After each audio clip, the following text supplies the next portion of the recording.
la région Auvergne-Rhône-Alpes vous présente Évasion en région.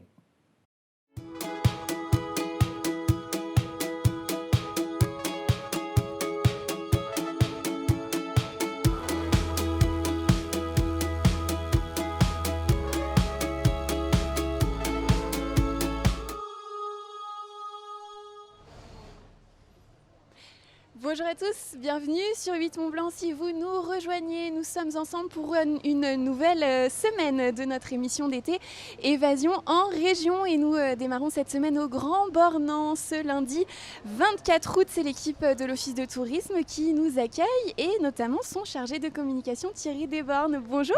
Bonjour, bienvenue au Grand Bornand. Merci d'être avec nous sur le plateau. Alors avant de discuter ensemble de la saison, je présente simplement les invités qui vont se succéder sur le plateau.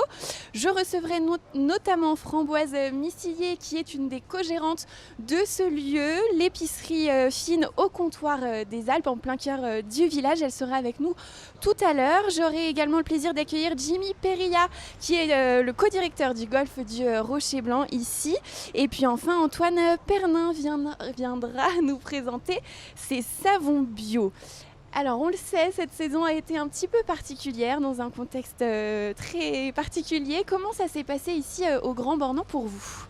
Oui, c'est vrai, une saison particulière, une saison inédite, mais je crois à l'image de l'ensemble de la montagne française. Le Grand Bornand a très bien tiré son épingle du jeu cet été, avec à plusieurs titres, avec des chiffres de fréquentation très encourageants, puisque sur les 2 mois d'été, le taux de remplissage approche les 65% de moyenne.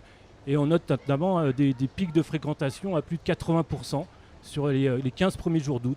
Donc une nette augmentation par rapport à la saison précédente et donc des chiffres encourageants.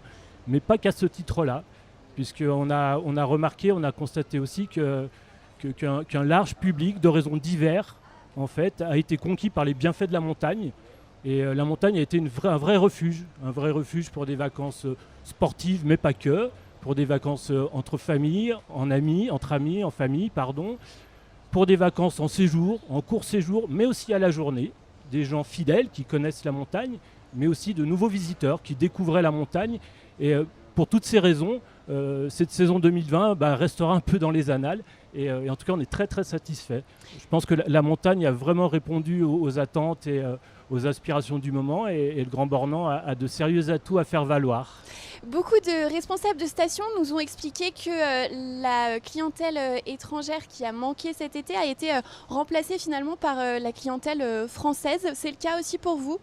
Oui, tout à fait. Alors même si le Grand Bornand est un peu moins, on va dire, exposé à ce manque de clientèle étrangère qui est un peu moins présente que dans d'autres destinations, bien évidemment, l'été 2020, on a noté des vacances très franco-françaises. Les Français sont repartis à la découverte ou à la redécouverte de leur pays et c'est vrai qu'on en a bénéficié. À la fois, les gens sont venus de toutes les régions de France, mais aussi beaucoup de proximité. Les gens de la région, du bassin annécien, du bassin genevois, ont peut-être redécouvert qu'ils pouvaient vivre de belles expériences à la journée, pas très loin de chez eux, et des expériences très diverses. Et ils vont pouvoir continuer à en profiter, puisqu'il me semble que vous allez jouer les prolongations au mois de septembre.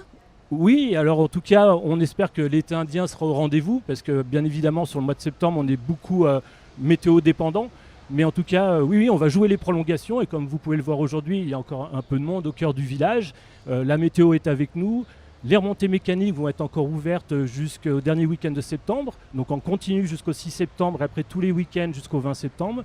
La piscine est encore ouverte. Et puis la montagne reste ouverte, tout simplement, avec ce terrain de jeu outdoor qui est formidable, avec cette vie de village, en tout cas cette vie de village de montagne où on rencontre une histoire, une culture, des habitants. Donc oui, il y a encore beaucoup de beaux moments à passer au mois de septembre chez nous. On va parler de toutes ces activités outdoor. Est-ce qu'il va y avoir des grands temps forts encore là en cette fin de saison d'été et au mois de septembre, des rendez-vous ?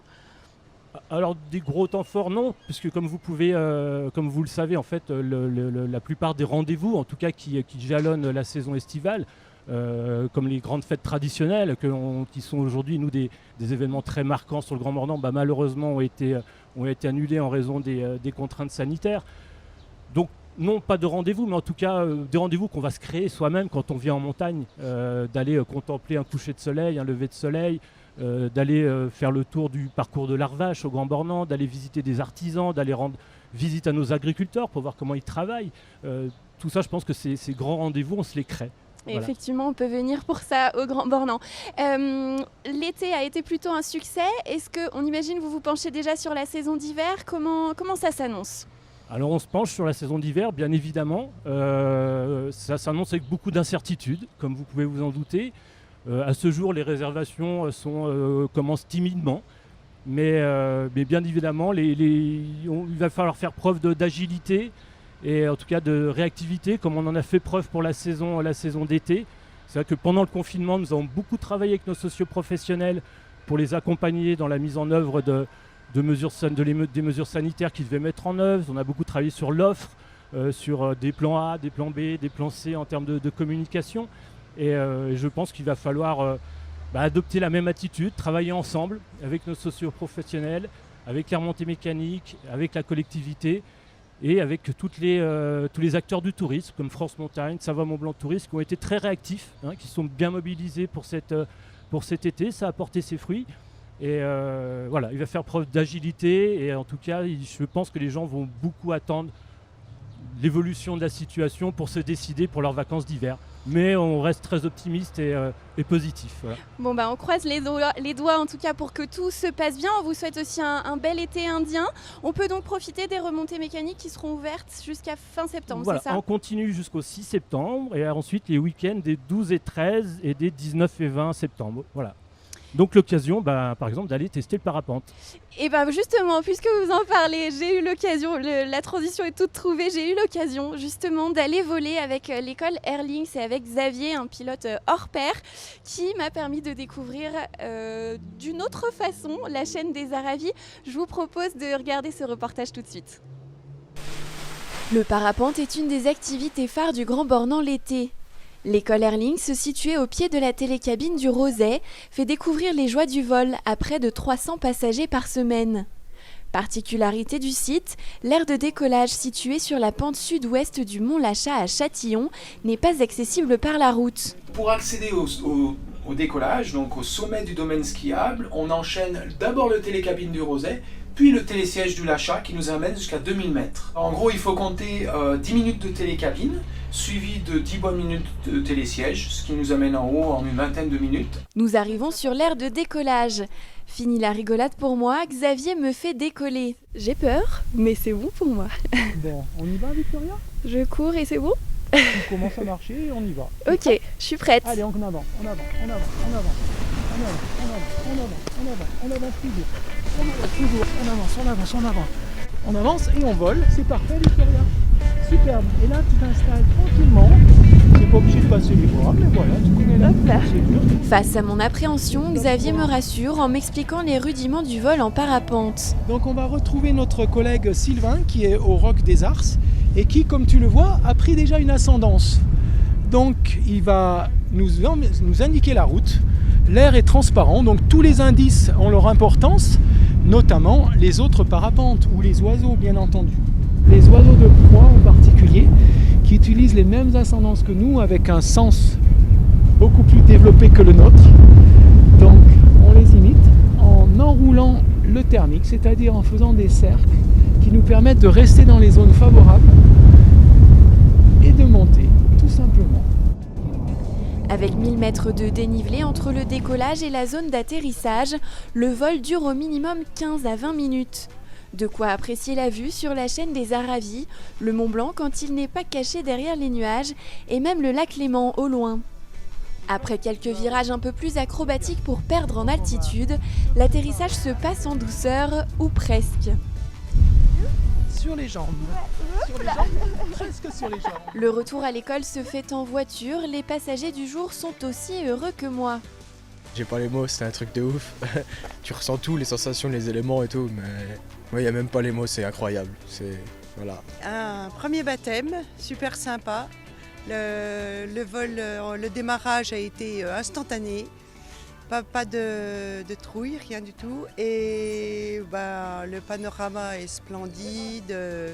super, quoi. C'est vraiment magnifique. Je repars donc la tête dans les nuages, l'esprit aéré et avec la sensation d'avoir touché du bout des doigts le rêve d'Icare.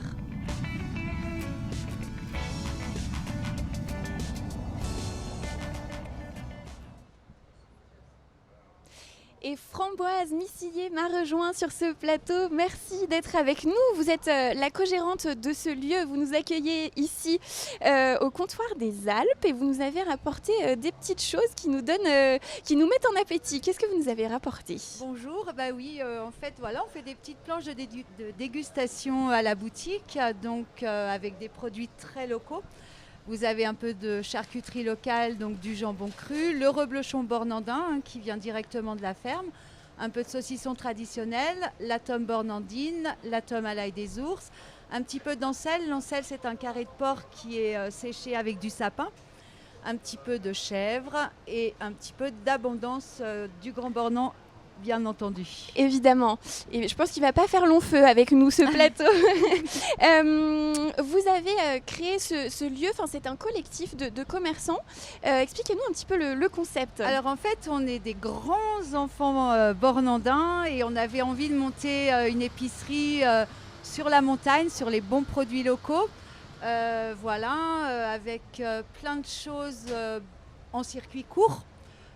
Pour nous, c'était important de faire connaître tout notre terroir et voilà. Donc, on peut avoir le miel qui est fait sur le Grand Bornand, sur la commune du Grand Bornand également. Vous avez d'ailleurs une tireuse à miel. Oui. Donc ça veut dire on peut... En fait, vous pouvez venir avec votre propre pot et on vous donne le miel que vous souhaitez et la quantité que vous souhaitez en fait. Super. Et vous avez un design un peu particulier, c'est plutôt accueillant. Il y a une sorte de carnotze, c'est typique de nos montagnes. Carnotze, en fait, c'est une petite salle qu'on a au fond de la boutique.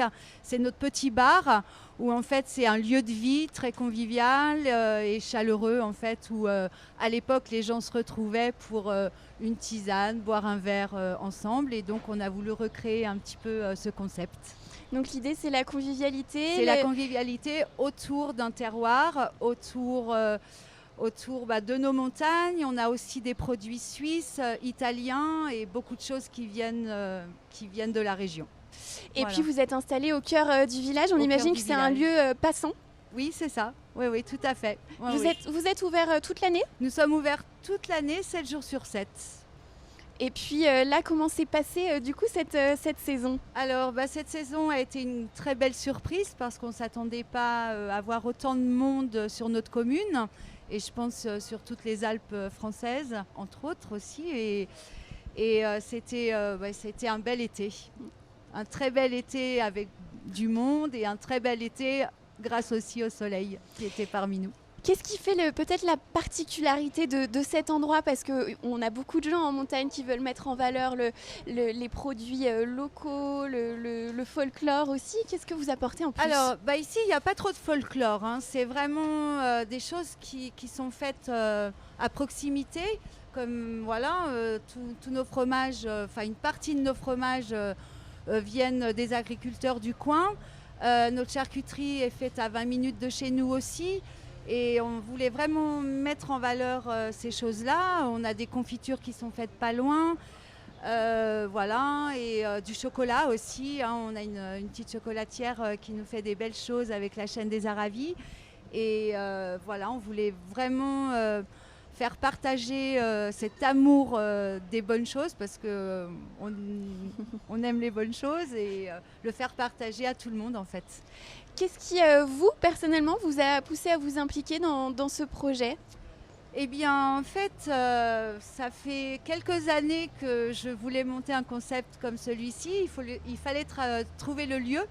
Et on a eu une chance de trouver ce lieu. Et pour nous, c'est vraiment bien. Et puis, en fait... Oui, ça faisait longtemps que je rêvais de monter ce genre de concept sur le Grand Bornand. Depuis combien de temps vous êtes installé ici? Cela fait 2 ans. Donc Voilà. on peut encore venir profiter de vos Exactement. produits avec gourmandise. On va les Ouais. garder près de nous. Merci beaucoup Framboise Missillier d'avoir Ouais, été merci à avec vous. nous sur le Merci plateau beaucoup. d'Évasion en région et bonne fin de saison, bonne suite de saison Merci. à vous. Je vais accueillir à présent Jimmy Perilla, qui est un des directeurs du golf du Rocher Blanc ici au Grand Bornand. Il me rejoint sur ce plateau. Bonjour, merci d'être avec nous. Alors, qu'est-ce qui fait la particularité de votre golf du Rocher Blanc ? Eh ben, le golf du Rocher Blanc, en fait, c'est un golf 9 trous. Donc, on a un 9 trous qui est un 9 trous compact avec 3 par 4 et le reste, c'est des par 3. Donc, un 9 trous plutôt grand, mais assez plat. Donc, pour un golf de montagne qui est un golf assez plat. Et on a aussi un 9 trous pitch and putt. Donc, c'est un petit 9 trous plutôt école. Donc, la spécificité, c'est un peu ça, c'est qu'on a un golf qui forme beaucoup de golfeurs. En fait, on a beaucoup d'initiations. Ça amène assez vite les gens au golf. On fait un petit peu de practice et assez rapidement les gens peuvent découvrir le golf à travers ce petit parcours école. Alors justement, vous parlez des golfeurs. Est-ce que les gens viennent spécifiquement à la montagne et au Grand Bornand pour faire du golf ? Alors on a un peu de tout dans la clientèle. Je dirais qu'on a un bon tiers de notre clientèle qui est une clientèle locale, bassin annécien, bassin plutôt vallée de l'Arve et puis bien sûr aussi les Aravis. On a un tiers qui serait de la clientèle plutôt itinérante. En fait, les golfeurs sont des gens qui se déplacent beaucoup et qui vont de golf en golf. Et puis après, un tiers de notre clientèle qui est lié un peu à la saisonnalité et des personnes en vacances qui viennent justement découvrir le golf au Grand Bornand. Qui viennent le découvrir. En plus, je crois qu'il a une histoire un peu particulière, ce terrain. Disons que c'était le terrain appartenait à mes grands-parents en fait, qui étaient agriculteurs. Et quand ils ont arrêté leur activité, mes parents n'étant pas dans l'activité agricole, mon père a développé donc, le golf en 1987, donc il y a un peu plus de 30 ans. Il s'est lancé là-dedans, il ne savait pas trop où aller. Et puis du coup, de fil en aiguille, ça a grandi. Au début, il y avait juste un practice. Et maintenant, on se retrouve donc avec nos deux parcours, le pitch and putt et le parcours 9 trous. Et donc du coup, ça fait un cadre un petit peu idyllique parce qu'on est au pied de la chaîne des Aravis et puis autour, il y a toutes les anciennes fermes de mes grands-parents, les fermes agricoles. Donc on peut jouer avec une vue imprenable sur les Aravis. C'est ça, voilà, on est au pied de la chaîne des Aravis, un décor assez fantastique et surtout, je vous dis, c'est un golf assez plat. Pour un golf de montagne, c'est assez rare, souvent les golfs de montagne sont un peu vallonnés. Et est-ce que c'est une histoire de famille aussi ? Je crois que vous êtes avec votre frère dans la gestion de ce golf ? Voilà, donc mon père a créé donc, le golf il y a une trentaine d'années et on a repris il y a 5 ans maintenant avec mon frère le golf. Donc lui qui était prof de golf et du coup on s'est associés ensemble. Moi je viens d'un autre secteur qui est la finance et voilà. Un parcours de vie étonnant. Voilà, c'est ça. Vous faites partie du club Golfi. Qu'est-ce que c'est ? Alors le club Golfi c'est un réseau de golf qui a un peu plus de 170 golfs en France. Donc c'est le plus grand réseau français. C'est des golfs indépendants. Le but de ce réseau c'est principalement de développer le golf en France. Et puis comme je vous l'ai dit, la clientèle est quand même assez itinérante en golf. Donc ça me permet d'amener beaucoup de gens de l'extérieur qui viennent découvrir le golf au Grand Bornand. Est-ce que vous êtes satisfait de la saison qui se termine tout doucement ? C'est sûr que ça a démarré pour nous un petit peu plus tard que d'habitude. On attaque généralement en début mai. On avait 3 semaines à peu près de retard comparé aux années précédentes. Mais après, c'est parti plutôt bien. Les gens avaient envie de sortir. Donc on a fait un printemps correct comparé au contexte. Et puis un super été là, avec du monde juillet-août. Et un automne qui, je pense, s'annonce très bien parce que nous, on en est à les 2 tiers de la saison. On a 6 mois d'ouverture. Donc on ferme à la fin octobre. Et pour l'instant, tous les feux sont ouverts pour cet automne. Bon, jusqu'à fin octobre, alors on peut venir jouer chez vous. Tout à fait. Donc voilà. Nous, ce qui a changé un petit peu, je dirais, dans la saison, c'est un petit peu moins d'événementiel, comme l'a dit Thierry. C'était compliqué d'organiser des compétitions, des choses comme ça. Donc on a pu quand même faire avec les dispositions et on espère que ça puisse continuer jusqu'à la fin. Parfait, merci beaucoup Jimmy Perilla, on vous le souhaite en tout cas que ça fonctionne bien jusqu'à fin octobre, donc vous nous avez dit en tout cas. Voilà, jusqu'au 25 octobre. Merci beaucoup d'être venu nous voir sur le plateau d'Évasion en région. Je vous invite simplement à remettre votre masque pour quitter le plateau. Merci beaucoup, le temps pour moi d'accueillir Antoine Pernin et ses savons bio qu'il nous a rapportés. Merci d'avoir accepté notre invitation, bonjour. Alors, vous nous rapportez des petites merveilles de votre fabrication, puisque vous êtes le propriétaire de la savonnerie des Alpes, Mahana, à Saint-Jean-de-Sixte, juste à côté. Qu'est-ce que vos savons ont de particulier? Alors nous on a fait le choix de mettre des plantes en fait dans nos savons, donc on a destiné un savon par plante, donc des plantes plutôt communes de la montagne, hein. On va trouver du calendula, de l'ortie, du serpolet, du cynérodon, donc la balade dans le jardin de mamie, quoi. On trouve toutes les petites plantes qu'on trouve par chez nous, quoi. Pourquoi vous avez décidé de vous implanter ici au Grand Bornand? Alors moi j'ai vécu toute mon enfance au Grand Bornand, on habite dans la vallée un petit peu plus bas au Villars-sur-Saône et donc on voulait travailler avec les plantes et puis être un peu en adéquation avec nos valeurs, on voulait vraiment faire quelque chose dans l'écologie un petit peu et donc on s'est lancé dans la savonnerie avec ma femme. Et j'ai pu parcourir un petit peu votre site internet, c'est ça qui en avant, c'est le côté respectueux de l'environnement, de la peau aussi, Tout à fait. et le côté transparent, vous mettez tous vos ingrédients. Voilà, on essaye d'avoir, on n'a que des ingrédients bio, après on parfume nos savons avec des huiles essentielles, on en a 100 huiles essentielles pour les gens qui ont des sensibilités de la peau ou les femmes enceintes, les jeunes enfants on va dire. Et donc voilà, on essaye vraiment de mettre en avant des petites plantes et des belles choses de la montagne. Là par exemple, qu'est-ce que vous nous avez rapporté Alors j'ai ramené plusieurs savons, donc on a le savon au serpolet justement dont je parlais. Donc le savon serpolet ça va être un savon qui va être parfumé aux huiles essentielles de thym et de lemongrass, donc un petit peu citronné, et avec de la poudre de serpolet. Donc des bienfaits particuliers Ouais, après on est sur des savons qui sont surgraissés à 8%, donc qui vont être très doux pour la peau, très hydratants et qui sont vraiment bien pour les peaux les plus sensibles, quoi. Ouais. D'accord. Après on a aussi un savon shampoing à l'ortie. D'accord. On peut se laver les cheveux, voilà, c'est un shampoing solide qui est assez recherché et ça marche bien. À l'ortie c'est peu commun finalement. C'est peu commun mais c'est super bon pour le cuir chevelu, c'est reminéralisant, ça a vraiment des bons atouts pour... Et c'est les orties du coin? Alors non, on travaille avec des herbiers parce qu'au niveau de la réglementation cosmétique c'est assez lourd. D'accord. On a beaucoup de choses à mettre en place et du coup c'est pas évident d'avoir des documentations techniques. Mais à terme on aimerait peut-être un jour pouvoir mettre nos propres plantes dans nos savons, mais chaque chose en son temps on va dire. D'accord. Voilà. Et puis il y avait un petit dernier éventuellement. Alors le calendula, voilà, donc avec un macérat de calendula, c'est la fleur de souci. Donc c'est très très doux pour la peau, voilà, pour les bébés par exemple. Celui-là n'a pas de parfum, donc pas d'huile essentielle, donc c'est adapté vraiment à tout le monde, quoi. Ouais. Où est-ce qu'on retrouve tous vos produits? Alors nous on travaille sur les marchés essentiellement, donc les marchés locaux, on a décidé de travailler qu'en local, donc on travaille sur Thônes, la Clusaz, Grand Bornand, et après on bosse avec des boutiques aussi de revendeurs. Donc on a une boutique ici au Grand Bornand Pollen et les Clairs Idées à la Clusaz. Et là notre activité débute, donc on est encore un petit peu discret, mais on compte travailler dans la vallée et puis sur le bassin indécien. Et vous avez votre atelier installé à Saint-Jean-de-Sixte? Voilà, on a un petit atelier de production à Saint-Jean-de-Sixte, donc on fabrique tout là-bas, ouais, tout à fait. On va pouvoir vous retrouver là tout au long de l'année sur les marchés? On sera sur les marchés, là, les mercredis, donc au Grand-Beau, la Clusaz le lundi et Thônes le samedi matin. Est-ce que cet environnement montagnard vous inspire au quotidien pour la tout à fait. Ouais. C'est vrai qu'on est dans un cadre idyllique, hein, on est dans un lieu de vacances où on vit à l'année, donc c'est vrai que c'est super. Ouais. Et puis justement, on développe un petit peu, on essaie de mettre en avant les atouts de la vallée, quoi. Ouais. C'est uniquement des savons ou vous avez aussi d'autres produits? Alors on a aussi produits, un petit peu de cosmétiques, des choses solides, donc on travaille avec du beurre de karité par exemple, de l'huile de ricin et puis des huiles essentielles un peu précieuses. Donc on fait des petits cosmétiques, baumes par exemple, et des huiles aussi, on a des petits assemblages d'huile pour le visage, pour le corps. Ouais. Et vous l'avez dit, vous travaillez avec votre compagne, c'est ça? Tout vous à êtes fait, uniquement deux?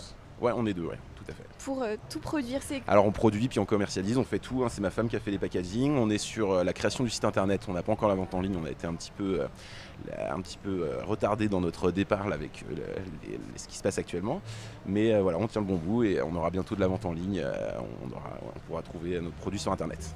Pour la conception, je me rends pas compte, c'est compliqué de concevoir un savon? Alors après, non, la conception en elle-même n'est pas très compliquée, donc on a été formé chez un artisan savonnier et donc après on élabore nos recettes, donc il n'y a rien d'exceptionnel, on n'a rien inventé, hein. C'est le principe de saponification à froid comme on le fait et ancestral, hein. C'est les anciens dans les campagnes le faisaient déjà et donc on a repris ce principe et c'est ce qui est le plus respectueux pour les ingrédients qu'on utilise en fait, le principe de saponification à froid. Vous avez des objectifs, je ne sais pas si on peut parler en termes d'objectifs. Aujourd'hui on a donc 7 savons et puis on compte développer un petit peu. Après nous on a beaucoup voyagé avec ma femme, donc on aimerait peut-être faire des choses un petit peu plus exotiques à terme. Voilà. Mais tout est à faire et il y a plein de choses à découvrir encore dans le métier de savonnier. Et on peut vous retrouver sur votre site, la Alors aujourd'hui, on est sur les réseaux sociaux beaucoup. Et donc oui, effectivement, on a un site internet qui est en construction. On pourra trouver nos produits en ligne tout prochainement. Donc la marque Mahana. C'est ça, tout à fait. Eh ben, merci beaucoup. Je vous en prie, Merci avec plaisir. Antoine Fernand d'être venu nous voir et de nous présenter ces jolis savons Merci. bio. Merci à vous de nous avoir suivis. C'est la fin de cette émission. Merci à toute l'équipe pour la préparation de cette émission. On va se retrouver dès mercredi du côté de Megève. D'ici là, prenez bien soin de vous. On vous embrasse. À très bientôt sur 8 Mont Blanc.